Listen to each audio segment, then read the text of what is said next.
네, 북한의 리수영 노동당 부위원장이 사흘간의 중국 방문을 마치고 지난 2일 북한으로 돌아갔습니다. 그동안 소원했던 북중 관계의 변화가 나타나는 게 아니냐 이런 분석이 나오고 있는 가운데 최근 미중 간의 갈등 조짐도 심상치 않아 보입니다. 네, 오늘 이 시간에는 문관현 연합뉴스 남북관계팀장과 함께 북한 관련 주요 이슈들 살펴보겠습니다. 어서 오십시오. 안녕하십니까? 네, 반갑습니다.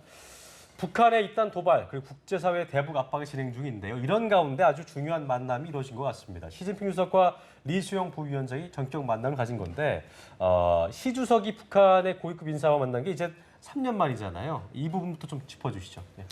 네, 그 리수용 노동당 중앙위원회 이제 부위원장이 이번에 방중을 한 점은 그 3년 넘게 얼어붙었던 이 북중 관계를 풀어나가는 하나의 분수령이 될 것이다. 이렇게 보는 분들이 많이 있습니다. 네네. 하지만 그 출발은 그 북한도 또 중국도 아닌 바로 이제 일본에서 개최됐던 G7 정상회의였다는 분석이 현재 지배적입니다. 예. 왜냐하면은 그 미국과 일본이 남중국해 영유권 분쟁을 둘러싸고 중국 측을 아주 강하게 압박을 했는데 중국은 한동안 멀리했던 북한을 자신들의 영역으로 끌어들임으로 인해서 자신들의 입장을 적극적으로 알릴 수 있는 하나의 수단으로 삼았다고 보는 분들이 많기 때문입니다. 예, 예. 그렇기 때문에 그 중국에서는 그 CCTV를 비롯해서 모든 주요 언론을 동원해서 리수용 방중에 대해서 실시간으로 아주 중계를 했습니다. 예, 예. 그렇기 때문에 이 같은 점은 그 2013년도에 당시에 그 최용해 북한군 총정치국장이 중국을 방문했을 때 이 면담이 있었지만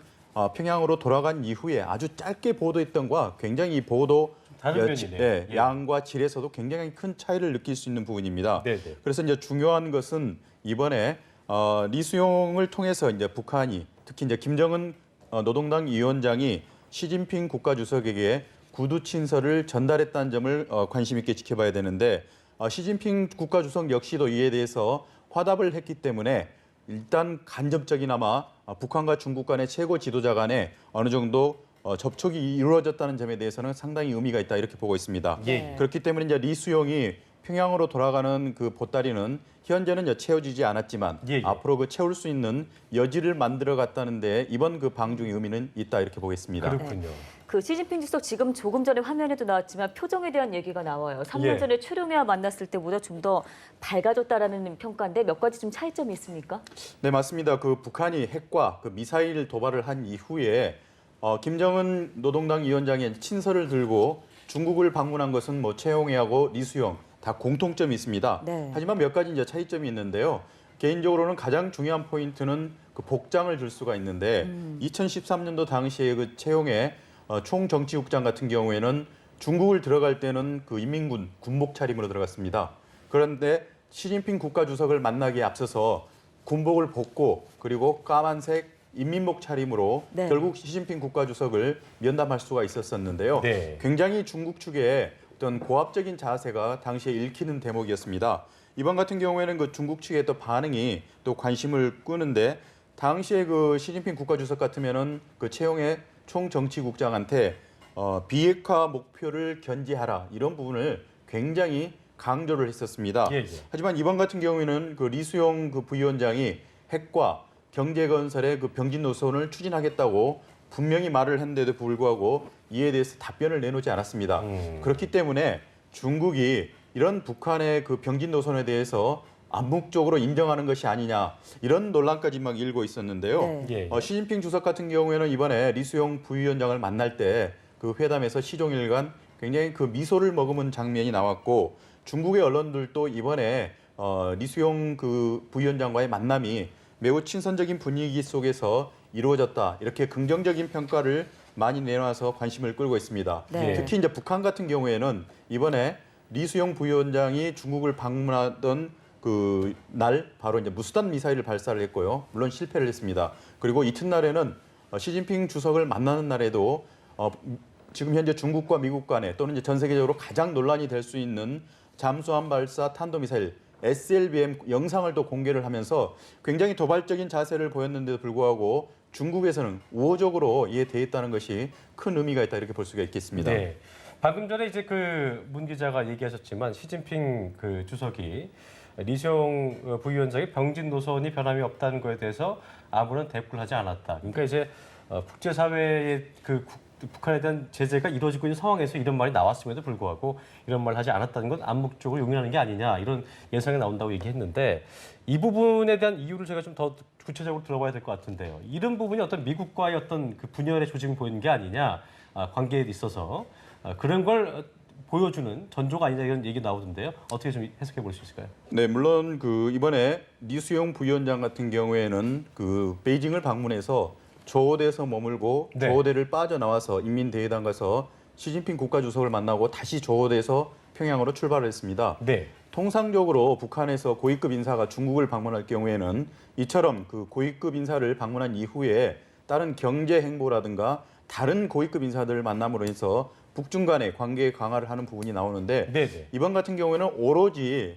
현재 그 리수용 부위원장의 방문은 시진핑 국가주석을 만나는 것이 가장 큰 목적이었고요. 그 만남에서도 이 비핵화 부분이 가장 큰 핵심 의제였다는 것은 다른 이견이 있을 수가 없습니다. 네. 김정은 제1위원장이 7차 당대회를 통해서 병진 노선을 항구적인 전략 노선으로 취했다는 사실을 이수용 부위원장이 시진핑을 만나기 전날 숭타오 대외연락부장에게 이 사실을 아주 노골적으로 얘기를 했습니다. 네네. 하지만 그 시진핑 주석을 만날 때는 핵이라는 용어를 쓰지는 않았고요. 새로운 병진 노선이다 이렇게 표현을 했습니다. 네. 핵을 얘기하면서도 핵이라는 단어를 쓰지 않았다는 데 대해서는 굉장히 큰 그 외교적인 기술이 들어간 걸로 우리가 볼 수가 있겠는데요.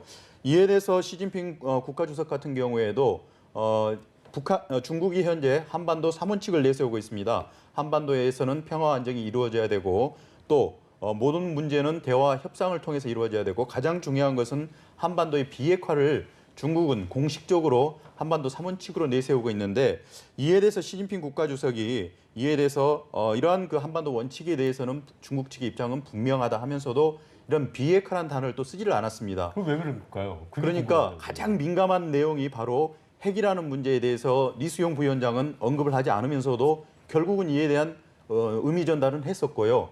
또 시진핑 주석 같은 경우에도 비핵화라는 용어를 쓰지 않으면서도 또는 그 비핵화에 대한 입장을 포괄적으로 전달을 했다는 데 의미가 있습니다. 네. 네. 서로 상대방에 대해서 가장 민감해하고 아파하는 부분에 대해서는 피하면서도 본인의 입장은 적극적으로 전달을 한 것이 이번 리수용과 시진핑 주석 간의 어떤 면담의 묘미라면 묘미가 될 수가 있는데요.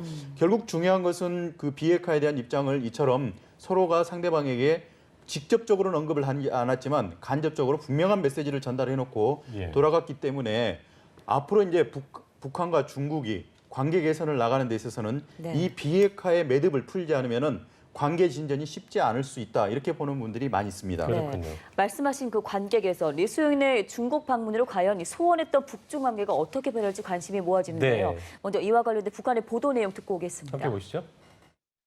금평 동지는 김정은 동지께서 조선노동당 위원장으로 높이 추대되신 데 대하여 다시 한번 열렬한 축하를 드린다고 하면서 두 당 사이의 전략적 의사소통을 진행하는 훌륭한 전통을 다시금 보여주었다고 그는 말했습니다. 중국의 관영 매체 역시 북중 우호 관계를 예. 부각하는 보도를 냈습니다. 상황이 이렇다 보니까 당장 변화는 없더라도 일단 관계 개선 조짐은 보인다는 평가가 나오죠. 네, 가장 놀라운 것은 그 지난달 29일로 이제 기억이 되는데요. 네. 8월 달에 열릴 리우 올림픽에 나갈 중국 올림픽 국가대표 농구팀이 네. 평양을 방문해서요. 북한의 이제 상무팀이라고 할 수 있는 소백수 팀과 친선 경기를 했습니다. 3개 경기를 했는데 3개 경기를 다 북한이 이겨가지고 중국에서 많은 사람들이 또 이제 분개했다 이런 표현이 있는데 저준 거 아닐까요?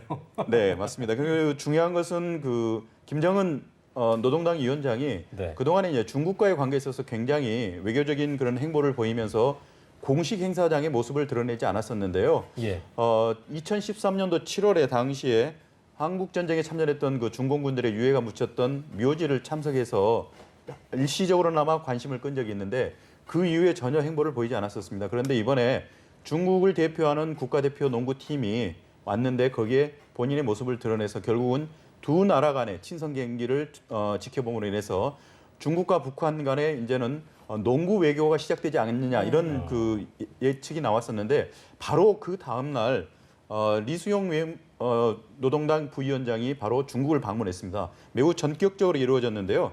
이처럼 중국과 북한 간에는 예측할 수 없는 상황들이 번번이 반복되고 있지만 이번 같은 경우에는 일단 그 김정은 노동당 위원장이 중국과의 공식된 관련된 행사에 3년 만에 모습을 드러냈다는 점, 그리고 국가를 대표하는 어떤 공식적인 친선 행사에 직접 참여해서 굉장히 밝은 얼굴로 웃는 모습들이 많이 나오고 있습니다. 그렇기 때문에 뭔가 관계 변화에 대해서 눈치가 빠른 분들은 네. 예감을 했었고요. 하지만 이제 리수용 그 노동당 부위원장이 정작 중국을 방문해서 시진핑 국가주석까지 만나고 돌아왔지만 북한으로 돌아가는 그 외교 보따리가 채워지지 않은 상태이기 때문에 북중 관계는 그 관계 개선을 위한 서로의 노력에 시동은 걸었다. 이렇게 얘기를 하고 있고요. 아직 본격적인 궤도에 진입해서 북중 관계를 개선을 하기 위해서는 아직은 좀 갈 길은 많이 남아 있다. 네. 이렇게 보는 분들이 많이 있습니다. 네. 자, 외교 보따리가 이제 비어 있다고 했고 시동을 걸었고 이제 외국 보따리를 이제 양측 입장에서는 채워야 될 텐데 그 중에 하나가 이제 가장 중요한 것 중에 하나가 이제 집권 5년 차를 맞은 또 7차 당대회를 통해서 최고 지위에 오른 김정은 당 위원장이 과연 시진핑 주석과 만남을 가질 것인지, 물론 이거는 시진핑 주석 중국 측의 의지가 더 중요할 거라고 저는 예상을 할 수 있는데요. 김정은의 방중이 뭐 그 조만간에 좀 성사될 수 있을 것인지 이 부분은 어떻게 좀 예상해 볼 수 있을까요? 네, 국제 무대에서 김정은 노동당 위원장을 그 비유하는 표현 중에 정상회담을 한 번도 하지 않은 정상이다 표현을 하는 경우가 많이 있는데요. 그 왜 그런 거예요? 예. 네, 과거에도 이제 몽골 대통령이 평양을 직접 방문을 한 적이 있습니다. 그렇기 때문에 북한에서 가장 먼저 뭐 정상회담을 몽골과 하지 않겠느냐 하는 또 예측이 나왔었는데 빗나갔고요. 지난해 같은 경우에는 이제 채용에 당시 이제 노동당 비서였죠. 러시아를 직접 방문을 했습니다. 그래서 러시아 외무부에서 직접 공식적으로 발표까지 했던 거는 김정은 제1위원장이 러시아를 방문한다. 결국은 이제 북한과 러시아 간의 정상회담은 개최될 걸로 또 예측을 했는데 또 실패를 했습니다. 그 이유는 바로 북한이 전통적으로 김일성 주석과 김정일 국방위원장의 과거 선례로 미뤄봤을 때 항상 첫 정상회담은 북한의 지도자는 중국의 정상과 지도자와 하는 그러한 과거 선례가 있었다는 점에 무게가 실렸다 이렇게 볼 수가 있는데 이번 그 북중 간의 관계 개선이 이루어지면은 결국은 궁극적으로는 북중 정상회담이 개최가 될 걸로 많은 사람들이 기대를 하고 있습니다. 그 시기와 또는 그 의제 같은 것 또는 이제 장소 같은 것을 놓고 물론 이제 두 나라 간에 굉장히 많은 줄다리기 외교가 이제 이루어질 걸로 보이는데 이번 그 리수용 부위원장의 방문을 계기로 일부 성급한 사람들은 김정은 노동당 위원장의 어떤 중국 방문이 가시화되는 것이 아닌가 이런 예측까지도 내놨었는데 중요한 것은 우리 정부 발표대로 노동당 7차 대회가 끝난 이후에 북한 노동당이 중국 공산당의 당대당 차원에서 대표를 리수용 노동당 중앙위원회 부위원장이 국제 담당이니까 결국은 중국에 가서 이런 당대회 결과를 설명하는 자리였다 이렇게 보는 것이 정확하다 이렇게 볼 수가 있겠습니다. 네. 특히 이 과정에서 가장 그래도 민감한 서로 현안이라고 할 수 있는 북한과 중국 간의 이제 관계 개선 또는 이제 관계 진전 문제에 대해서 논의가 됐었는데 고위급 교류라는 그런 단어를 썼습니다. 결국은 이 고위급으로 표현을 할 때는 김정은 제1노동당 위원장을 의미하지는 않습니다. 그렇기 때문에 당분간에는 중국과 중국 공산당과 북한 노동당 간에 당대당 고위급 교류는 있을 걸로 예상이 되지만 그러한 징검다리가 결국은 그 김정은 노동당 위원장과 시진핑 중국 국가주석 간의 정상회담으로 이어지기에는 아직은 시기적으로 좀 빠르다, 시기상조다 이렇게 네. 보는 분들이 많이 있습니다. 아직은 어렵다. 예. 상황이 이런 가운데 미국의 북한 옥죄기가 계속되고 있는 것 같습니다. 예. 더욱 강해진 모습이에요. 최근 미국 재무부가 북한을 자금 세탁 우려 대상 국가로 지정을 했는데 정확히 어떤 내용들이 포함되어 있습니까?